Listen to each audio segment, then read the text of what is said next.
Good morning. Hope you're all doing wonderful.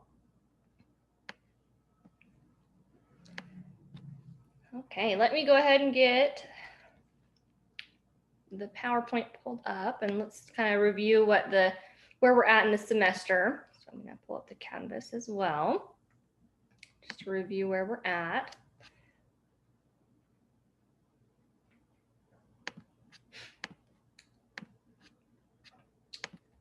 Here's Canvas.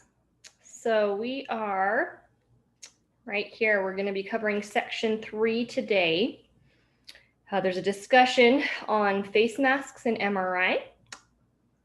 And then next week, you'll have those objectives for section 3 due. So this section is pretty quick. I hope you've been at least starting to look at it or maybe working ahead if possible. If not, then make sure you're working really hard these next 2 weeks to get this objective section 3 done.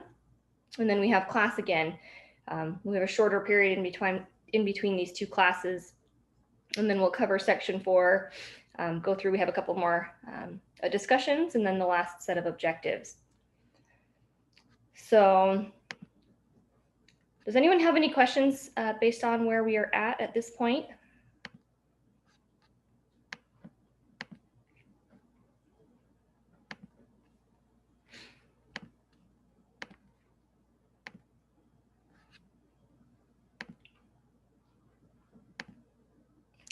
All right, well, we'll go ahead and get started then. So here's section 3. And what we're going to be covering specifically in this section is the different regulations for non-ionizing imaging modalities, so MRI and ultrasound primarily. And then we're also going to review those HIPAA regulations. So before we go into either of those, this is something that applies to most, if not all, imaging modalities. So we have some basic terms in terms of the physician supervision. So this first category is general supervision. So this means that there's basically imaging that's conducted and done with overall control of a physician, but the physician isn't necessarily there. So it's kind of like hey, this physician is over or in charge. There's like a main radiologist, or there's a ER doctor, or there's somebody, but they don't have to physically be there. And they set those requirements and they have the duties. So there's just like that house protocol, if you will. So this term they refer often to as the captain of the ship. So they're in charge, but they're not always there. For direct supervision, this means they do have to physically be in the facility, not necessarily in the imaging room particularly, but they do need to be in the facility so that if something does happen, that they can get there quickly. So this is an example that I have here is when you administer contrast, so like in a CT exam, where the physician doesn't necessarily need to be in the room for that, but if something were to happen, or if the patient has a contrast reaction, there needs to be able to be a physician that is able to respond very quickly if needed. And then this is the most supervision. This is personal supervision. So this is where the physician does need to be in the room. So there are certain procedures in fluoroscopy, for example, it needs to be the PA or physician that's in the room. In surgery, the physician needs to be in the room. So these are things where, again, it's personal supervision. They have to be in the room and monitoring and supervising the entire time. All right, so let's roll into diagnostic medical sonography, different regulations. So the first here, this is known as the Stark Law, also known as the Physician Self-Referral Law. So what this does, this law prohibits physicians from making referrals to something in which like they have a financial relationship. So the term for this is Designated Health Services, DHS, that payable by Medicare. So that would give him or her some kind of a financial benefit. So that maybe that person has a financial relationship with, or they have an immediate family member that has a financial relationship. So basically what this is doing is preventing and prohibiting physicians from just saying like, hey, like I want you to do all these treatments because it's going to benefit me or someone close to me financially. And it keeps the physicians on task of, okay, what does the patient actually need? We're not going to give them all these unnecessary tests and treatments just for the sake of benefiting a financial agenda. In sonography, we have the probes, and specifically for intrapelvic sonography probes, there are certain regulations in place. So for cleaning and disinfecting this, they have a probe cover that they'll put over it, this plastic that goes over it. But even after taking that plastic off, they need to run water over it to remove any residual debris or gel. And then they have a non-abrasive liquid soap. If you're familiar with sonography, you know that this equipment, you can only use certain types of wipes and sanitation devices because it is so sensitive, and because those have to be, making contact with the patient's skin in order to get the images that they need. And so you have special soaps and disinfectants that you have to use. So after using the soap, you'll rinse it off thoroughly, and then you'll disinfect it. We also have glutaraldehyde, or known as Sidex. So this is something that is considered to be toxic, but it's often used for cleaning sonography devices. Some facilities have moved away from this, some still use it.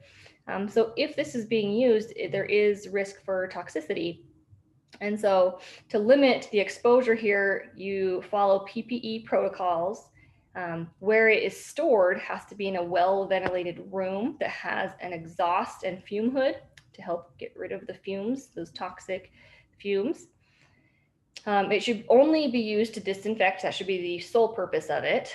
And then after use, it does need to have the lids replaced. So it shouldn't just be open and available to anybody to just access and become exposed to that toxic fumes and the material.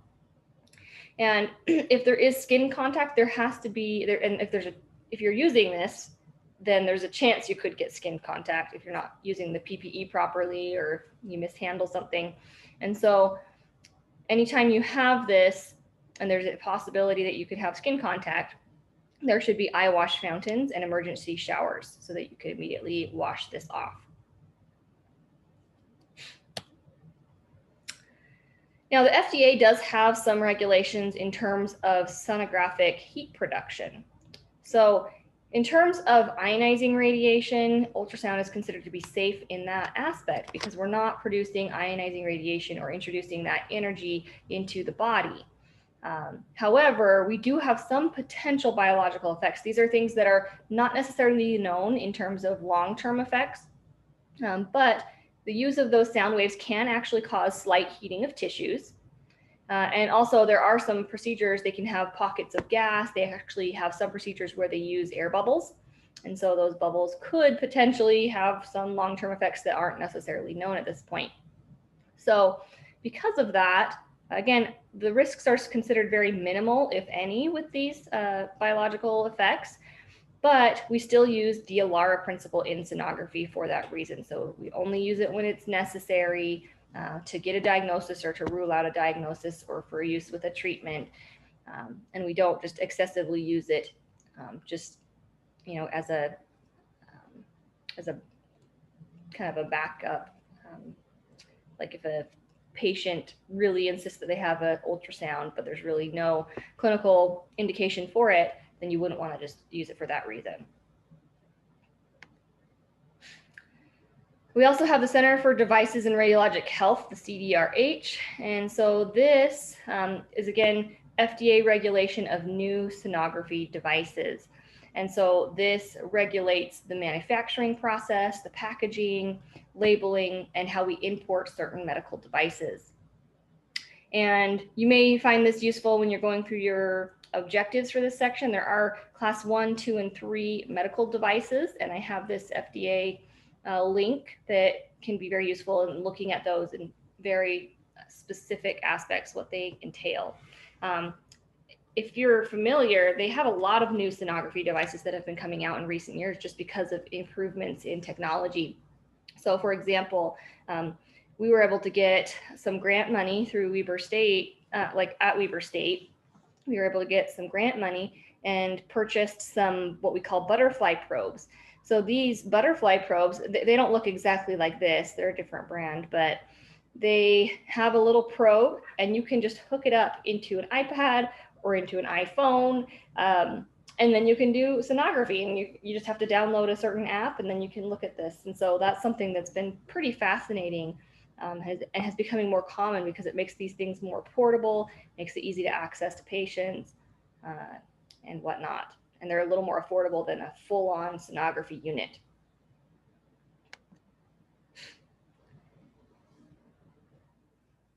All right, so moving into MRI regulations. So MRI stands for magnetic resonance imaging. One thing about the MRI is that it is a magnet, as the name entails. So the magnet is a very, very strong magnet. It has extreme magnetic properties and power. And so there are a lot of safety concerns when we look at MRI and some of the safety issues associated with it. Also, there are certain rules and regulations which we will cover today regarding who can enter the room and screening before you go in the room, because the magnet is actually always on. Some people think that if you're not using it, that it's off. That's not the case. The magnet is always on. One thing about MRI here that you can see that the MRI is more like a tube. So you can see it's a very long tube. It's very loud when it's being used. And so patients do need to have hearing protection when they are in there. And believe it or not, MRI, it's very loud. Sounds like there's a lot of banging, like there's somebody in there doing a construction project.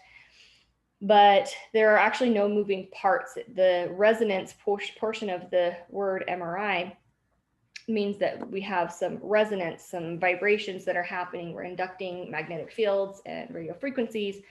And that's what's creating the images, but the parts are not necessarily moving like they do in like CT. So here are some of the biological risks of MRI. So as of right now, there are not any long-term biological risks that are associated with being exposed to the magnetic field. Again, MRI is one of the newer modalities, started 1989, and so relatively new compared to some of the other modalities. So we really don't know if there are long-term effects from simply being exposed to the magnetic field. As I said, we have the static magnetic field. This is the magnet that's always on. So this MRI is always on, regardless of whether you're using it or if a patient procedure is going on. The static magnetic field is always on. And then, as I said, we have radio frequency fields. These are ones that we use when we're using certain protocols with a patient. And same thing with the gradients. We have different gradient fields. So let's look at each of these a little bit.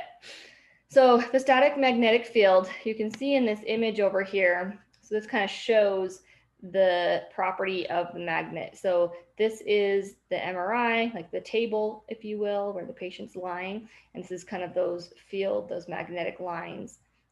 And how that field reaches.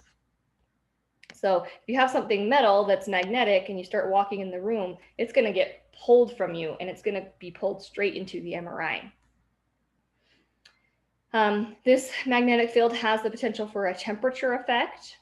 It can also cause cardiac effects due to electrical conduction. It also has the potential to cause neurological effects, so things like fatigue, hypotension, headache, irritability. But this is considered to be reversible. So once you would remove a patient from that magnetic field, those symptoms would go away. In my personal experience, these things seem to be a little bit more so when you are in a stronger magnet versus a less strong magnet. So we measure the magnetic strength in a term called Tesla. And most facilities, they have a 1.5 or a 3 Tesla strength. So 3 Tesla being higher strength than 1.5. That's what you're going to see in most clinical facilities. I had the privilege of working at an MRI research center, and they had a 7 Tesla MRI. So more than double what I had seen in a clinical setting. And at the time, it wasn't cleared for clinical use. It's since been cleared. 7T is now cleared for clinical use, but there are a lot more regulations in terms of screening and what can go in there and what cannot. It does produce even better resolution images, so it's incredible what you can see on a 7T versus a 3T. But in terms of these effects, you go into the room. If you go behind the room and you're fixing something on the back of the machine, it actually makes you feel like you're flipping upside down. Like it's the weirdest sensation. You actually feel dizzy and you feel like you're going to pass out. And when you're a patient, they put you on the table, and I volunteered to let them like put me through too, just to kind of get that experience. And we did a couple scans on me, which is really fascinating. But they have a regulation on that machine, and most 7Ts will probably have this, where the table can only move so fast. So it's actually a very slow progression into this machine, because as you're laying on the table and you're getting pushed in the machine, you get that sensation as well. You kind of get the sensation that you're really dizzy. You may feel a little bit nauseous, but you feel like the world's kind of flipping around you. It's a very weird feeling. And then once you're in the machine and holding still, once the table's not moving, then usually it goes away, it resides. But some people can get very sick because of that. Pretty fascinating. There's also what we call cryogenic considerations. And so the magnetic field is maintained with helium. And so that's why it's always on, because it is extremely expensive to have a quench. So this term quench is what happens when you have like maybe an emergency, a patient has had something fly into the magnet and they're stuck in there and you have to be able to get them out. And so you would do a quench. And what happens here is you have the helium that's been holding that magnetic field, it starts to get boiled off. And what it will do is it will actually increase the room pressure. And so MRI units actually have to have a room, like the door has to be a door that pushes into the room, but they have to have a glass window that has some kind of a hammer or something that can break glass, so that if this does happen, whether you're in the room or if you're on the outside, if you're in the control area, that if that pressure increases, you're not going to be able to open the door because it's a door that pushes into the room. And so you need to be able to break that glass and relieve that pressure. This is actually a very scary thing that can happen. So again, not only is it very expensive, but it has some issues associated with it if it's not handled correctly. So again, that room pressure can actually harm or rupture the eardrums. And then because that helium is boiling off, you can actually get hypothermia, and you can actually inhale that helium. So you'd have asphyxia. So there are some significant considerations when that happens. Again, that's not something we'd want to do unless it was absolutely necessary. Okay, so the radio frequency field, or RF, things that we worry about here is specific absorption rates. So that term we use is SAR, S-A-R. So that's how much radio frequency is being absorbed in a patient's tissue. We also worry here about tissue heating, so it can actually heat up and cause tissue heating. And because of that, we don't know if there are risks associated with that little bit of heating, similar to ultrasound. The antenna effects, RF antenna, they can actually cause burns. So we call them coils, but these antennas, they're pieces of equipment that we actually put over the body part of interest. And if there is direct contact on the skin, because we're using these radio frequencies, it actually can cause a skin burn. So that's a significant issue and can cause these thermal injuries associated with those burns. All right, the gradient field has some risks as well. So we have nerve stimulation, so it can actually cause, some of the nerve issues. It also has magnetophosphenes. And then the gradient is also what causes that high acoustic noise. So that's why we typically give patients earplugs, and often people will do both, but you can give them the option to have little noise canceling headphones and they can listen to music. A lot of people will stream music or Pandora or something so that it can calm the patient. These exams, again, are very long compared to a lot of other imaging exams. Sometimes they're 30+ minutes where they have to lay still and be in the MRI. And so having that music is very helpful for a lot of patients. But the noise is very loud, and it could cause hearing loss. It could cause damage to the eardrums. And that's why it's important to provide hearing protection. In terms of the pregnant patient or employee, there is no definitive evidence that MRI is considered to be unsafe for a pregnant individual or the fetus. So in terms of the static field, the one that's always on, we don't know if there are any risks from being exposed to that. Nothing has indicated that there is, but we also don't ever want to rule it out. We always, treat things with caution, especially when it comes to pregnant employees and patients and the fetus itself. Some of the things we do worry about in terms of MRI with the fetus is that we have some of that tissue heating effects. And so that has the potential to cause harm to the fetus in the developmental stages. Tissue heating at certain levels could cause issues with the development. So with these patients, if you're a pregnant employee and you're just being exposed to the static field as you bring patients in and out, again, that's where we don't really know if there's any risks, and it's not assumed that there are risks, but you wouldn't be as worried about that.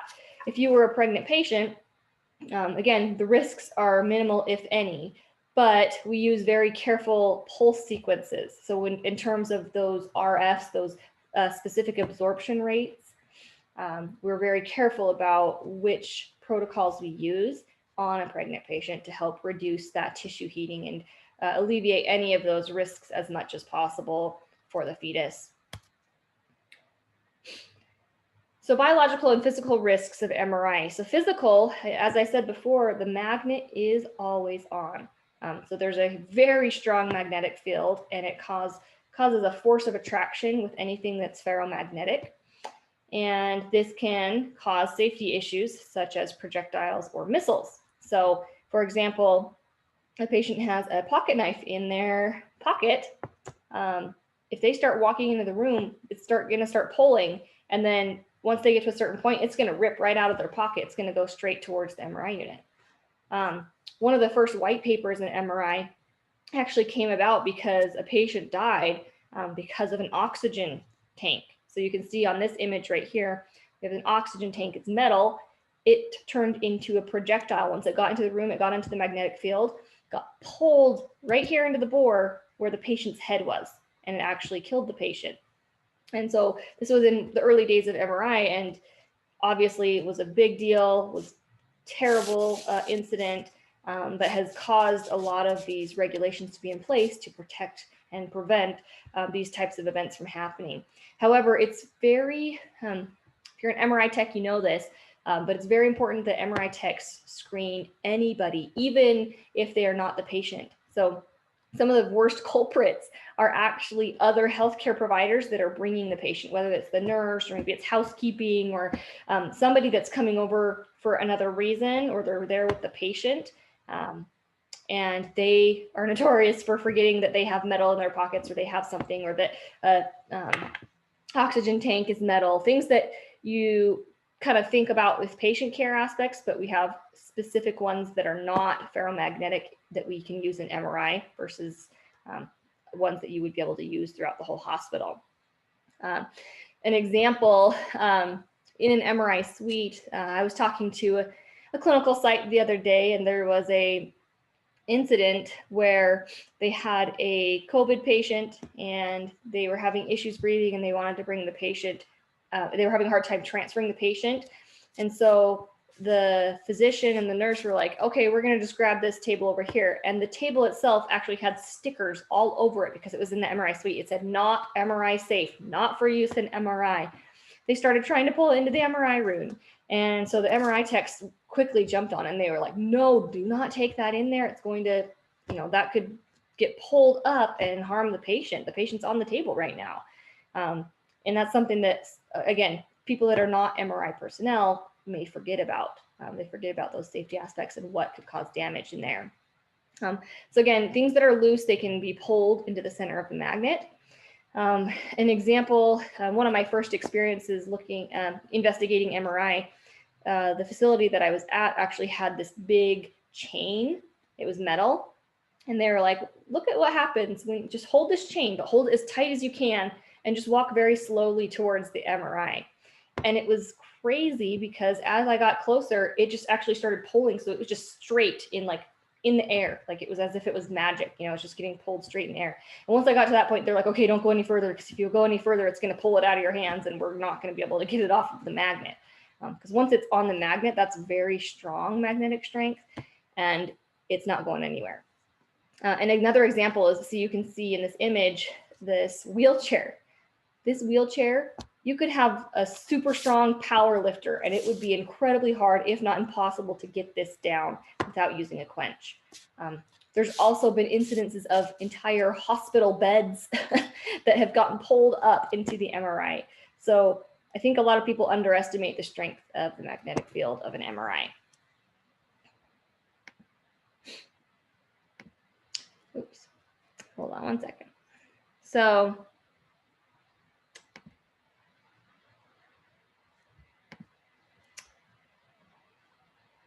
okay, so this is an image. So this is an MRI that in 2019, it was getting basically retired. So the techs actually got kind of excited with being able to do a quench, because it's something that you, again, never want to have to do in an emergency situation. But, you know, you have to know what happens with that. But this MRI was going to be replaced. It was getting retired. It wasn't going anywhere. So they had to perform a quench to get it all out. And so the techs actually were playing with some objects to see what happened in a safe environment. No patients were harmed. No patients were even in the vicinity when this happened. And then the quench process. Another thing to keep in mind in terms of the quench process was that when you have that helium boil off, it actually creates this big, crazy cloud that has to exit the building. And so another story that I've heard from a facility that I worked at is they had a quench at one point because they didn't have the room locked and a housekeeper came in at night. Their cleaning equipment got pulled into the unit and that person didn't know what to do and pushed the big red button, which is the quench button, didn't know what to do, thought that would just fix things. And then the employees that morning were coming in and they thought there was a fire at the clinic because of all the smoke, but it was because of the quench. So we're gonna watch this real quick.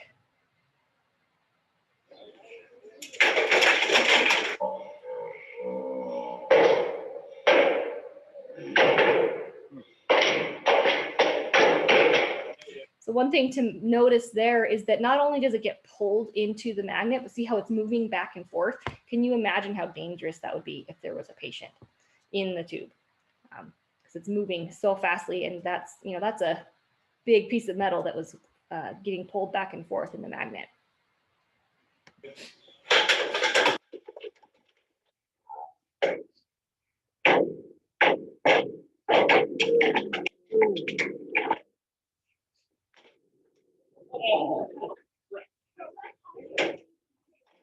Oh, he's always got it.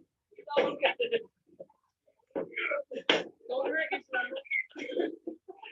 I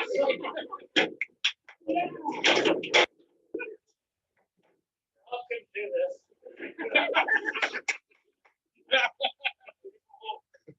How many years has it been here? Since 91, 92. How long have you been here, Brad? We're not talking about that. Yeah.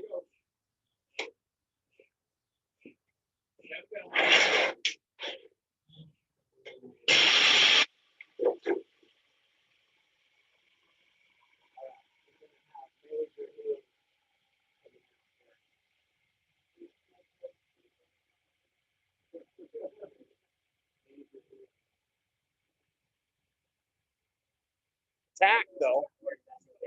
No, it's frozen. You can take a hammer to it.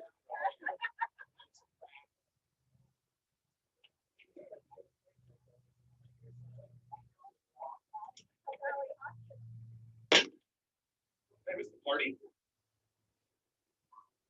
So kind of fun, some techs having fun with the retirement of an MRI machine. But I think that's a really good way to show you the dangers of those projectiles and missiles in the environment, and then that quench, looking at what that process looks like. And you can see the helium boil off and how that could be problematic in the pressure of the room, potentially inhaling that, and it actually causes the temperature of the room to go down. You could actually get hypothermia. All right, so I mentioned this term before, MRI personnel versus non-MRI personnel. So these categories, non-MRI is people that have not had specific MRI safety training. So this is considered to be the patients, faculty, or visitors, and then any other untrained medical facility staff. MR personnel, we actually have them in categories as well. So there are some subcategories of MR personnel. Level 1 is they have the basic safety training to protect themselves in zone 3. And I'm going to show you what those zones are, so don't worry about that. This is often the office staff and different patient aides. So they have some basic training, they have basic understanding. But level 2 is another step of more training. They have more extensive training that protects themselves and patients, and they have better understanding of those thermal loading issues, burns, the effects of the gradients. And so this includes MRI technologists, radiologists, and it also should include radiology department nurses. So here are those zones. Zone 1 through 4, these should be labeled. This is a regulation that these labels are labeled throughout the MRI suite or the different areas. So zone 1 is considered to be the free to the public. Anybody has access, so like the parking lots, hallways. Zone 2 is where we have that interface between zone 1 and zone 2. So this is considered to be like the waiting room. They have to have required signage that does indicate that they are in zone 2, MRI zone 2. And they can all enter, anybody can enter zone 2, anyone can get to the waiting room, but they cannot be provided any entrance without an MRI personnel to zone 3. So zone 3 is where it's more strict. You have to be brought to zone 3 by an MRI personnel. A level 2 has to escort you. And then this is where we have like the dressing room, the control console, in those areas. Again, there does need to be signage when you're entering zone 3. And then zone 4 is the room. So there should be signage here as well before you enter the room. This is where it is very strictly controlled. So only screened patients can enter level, and level 2 personnel can enter zone 4. And when this happens, again, that's where all metal has to be removed from the patient. Anything that can be removed, at least, they have to be screened for any devices that may be impaired by the magnetic field. Zone 4 is where you get admitted into that magnetic field. And so as such, they have to be constantly monitored by the MRI personnel visually and verbally. So they have that glass window that they can watch them visually, and then there's microphones that are set up so that they can communicate verbally with the patients during the exam.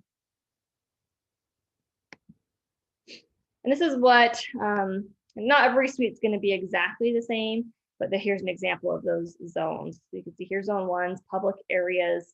They come into the reception waiting room and patient preparation and holding. These are both considered to be zone 2. And then they can only be escorted into that zone 3 by MRI personnel. This is where we have the computer rooms and the control rooms. And then the last advancement into zone 4, where you actually get exposed to the magnetic field and you're in the MRI unit itself.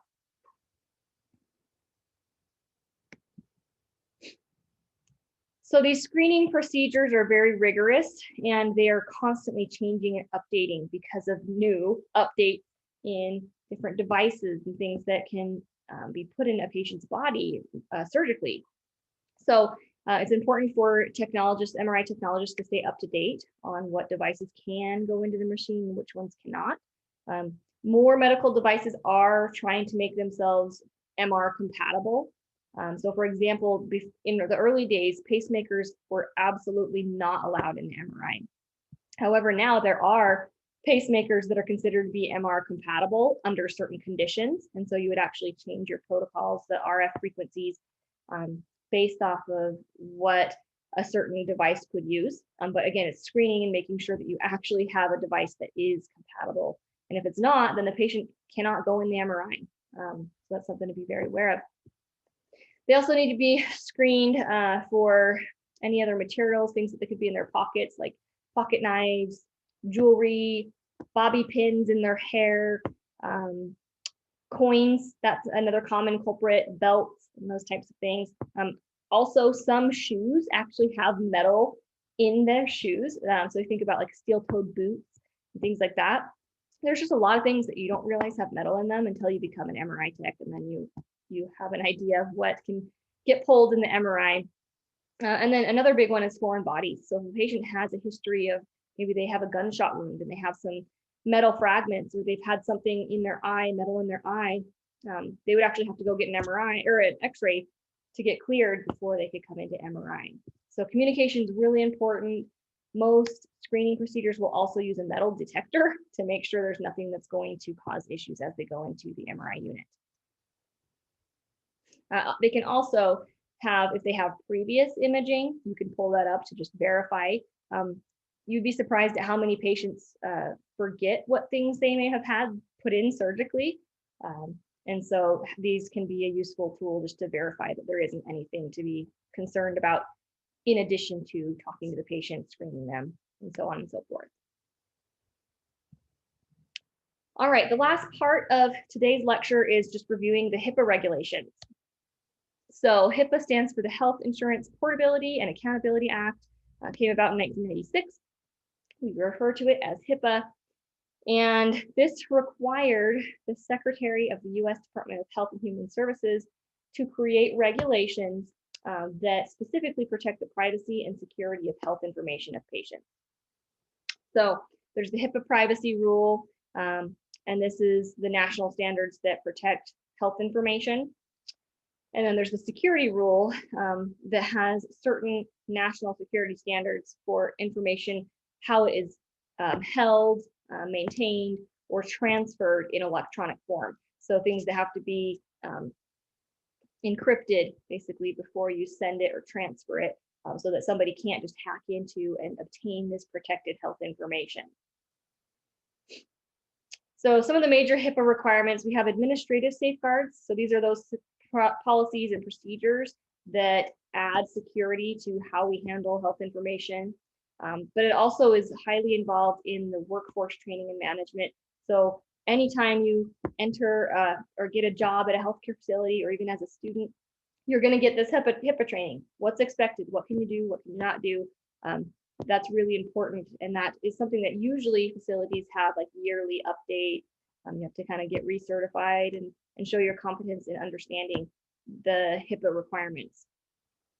We also have physical safeguards. So who has access to certain parts of the facility where these health records and protected health information can be accessed. This also is in regards to the workstation and device security. So where are these workstations located? They should not be located in the hall where any patient can just walk in and look up information. It should be in protected areas that only certain staff has access to. And then the technical safeguards, this is the access control. So if you're working as an X-ray tech, you have access to certain parts of the hospital system, but you don't have access to everything. And so usually you have IT administrators that regulate who has access to what based off of what their jobs are, what they need to do their job, versus what is not applicable to their job. They also can access information about who is looking at certain things. So for example, if you went and pulled up an image of a friend that you know, but you didn't take their images, you weren't part of their care, you're violating HIPAA. And IT can actually go and look at, and they can see that you accessed that file, or you accessed that information, or you accessed their images. So that's something that they can actually look at. They can do audits to see who is accessing information that they should not. That could cause you to lose your job and even your certification. So again, it's very serious. Take this HIPAA very, very seriously. And then there's also those integrity controls and the transmission security. So encryption, how things are transferred electronically to maintain the security of information as it's transferred from one place to another. All right, and that concludes what we're covering today. Do you guys have any questions about anything we've talked about today, whether it's ultrasound, MRI, HIPAA?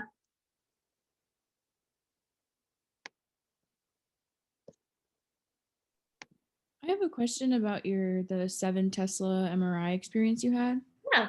So do they know why you get that feeling? Is it, I mean, I understand like your hydrogens are they're flipping up and down, but I mean why you get that feeling?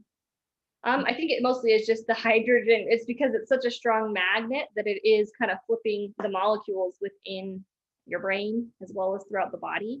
And with the higher strength magnet, it's even more so.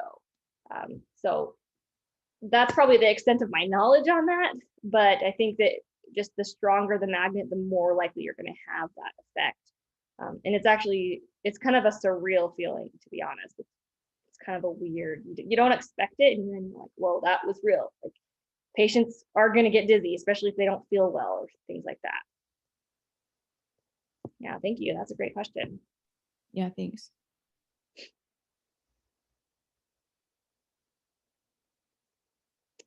Any other questions?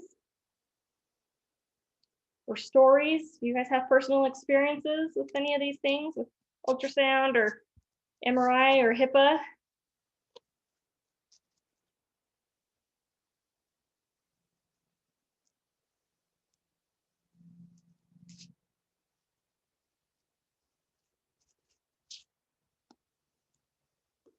All right, well, I did keep this section a little bit shorter, as I said, because we only have a couple weeks before we're back here in class and we're covering the next section. So you've got a little bit of time before your next class. So again, start working on these objectives if you haven't already. I'm excited to see your comments on the next discussion. I am getting through the previous discussion, so I always look forward to that. I think you guys have been doing a great job on those this semester. I hope you've enjoyed them as well. Trying to give you different insights into things that are applicable in our world today in regards to a lot of these regulations and things that you hopefully that you hadn't thought about before.